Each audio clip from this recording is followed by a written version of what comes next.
Ngayong ipinagdiriwang ang Davao Day, emosyonal na ipinanawagan ni Senator Christopher Bongo na ipagpatuloy ang kilos protesta ng mga taga-suporta ni dating Pangulong Digong.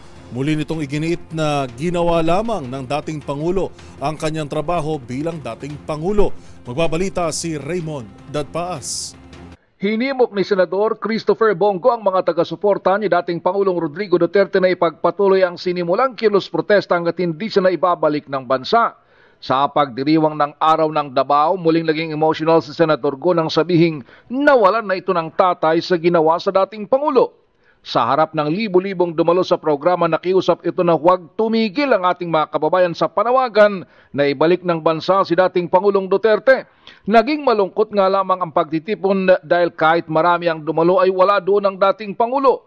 Muling binanggit ng senador na ginawa lang nito ang kanyang trabaho bilang dating alkalde ng Davao at Pangulo ng Pilipinas.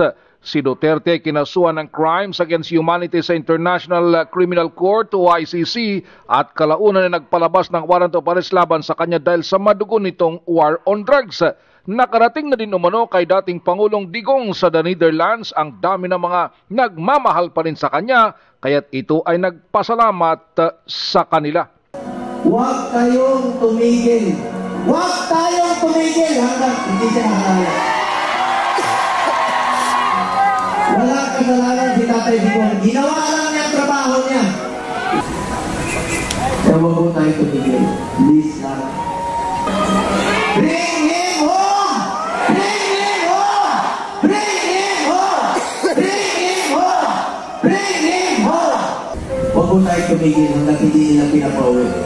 Kung kaya niyong ipadala si Tatay Digong sa Netherlands, kaya niyo siya pauwi.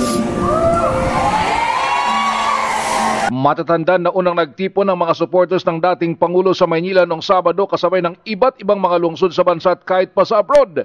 Ito ay sa nagkakaisang panawagan na ibalik ng bansa si dating Pangulong Duterte mula sa the Netherlands. Para sa MBC TV Network News, ito si Raymond Dadpaas, una sa Pilipinas, una sa Pilipino.